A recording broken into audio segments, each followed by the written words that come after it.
Bertugas kembali. Pemirsa, Presiden Prabowo Subianto memutuskan memberikan abolisi untuk Tom Lembong dan amnesti kepada Sekjen PDIP Hasto Kristianto. Keduanya kemudian dibebaskan dari penjara setelah keputusan Presiden tersebut disetujui oleh DPR RI.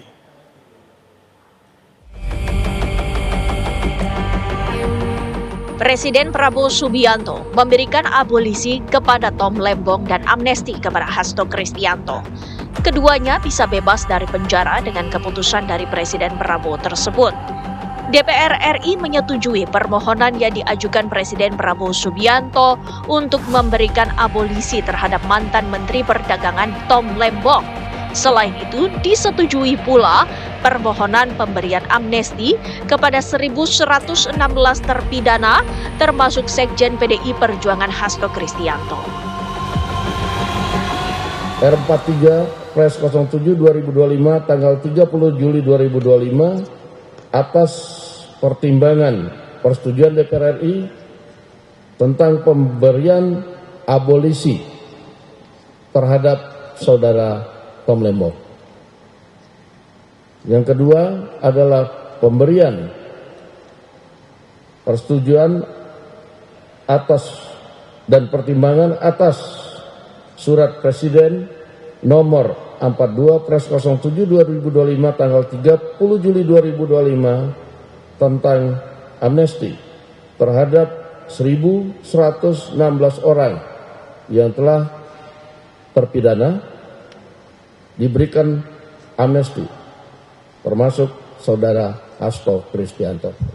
Ini sudah kita lakukan verifikasi, sudah lakukan uji publik juga, dan khusus kepada yang disebut tadi kepada Bapak Hasto, juga Kementerian Hukum yang mengusulkan kepada Bapak Presiden bersama-sama dengan 1.116 dengan berbagai macam pertimbangan yang kami sampaikan kepada Bapak Presiden.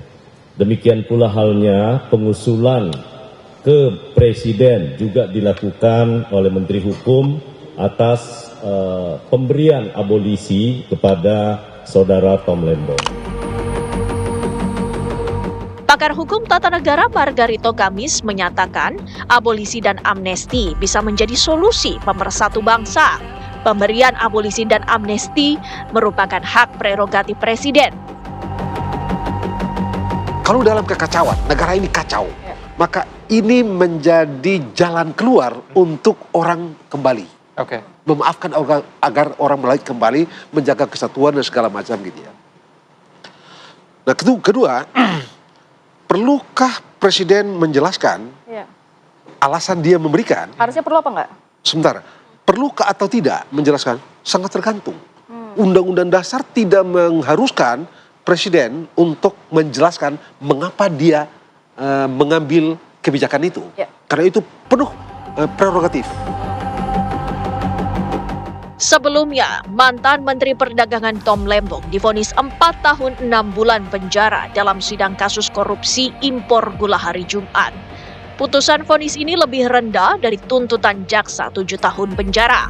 Majelis Hakim menyatakan hal yang memberatkan antara lain Tom Lembong lebih mengutamakan ekonomi kapitalis daripada sistem ekonomi Pancasila. Sementara itu, Sekjen PDI Perjuangan Hasto Kristianto divonis hukuman 3 tahun 6 bulan penjara. Hasto dinilai sah dan meyakinkan terlibat penyuapan terhadap mantan Komisioner KPU RI Wahyu Setiawan yang dilakukan mantan caleg PDIP Harun Masiku. Vonis yang dijatuhkan hakim lebih ringan dari tuntutan jaksa penuntut umum yang menuntut 7 tahun penjara dan denda sebesar 800 juta rupiah. Presiden akan segera terbitkan kepres pasca amnesti dan abolisi disetujui oleh DPR. Tim TV One mengabarkan.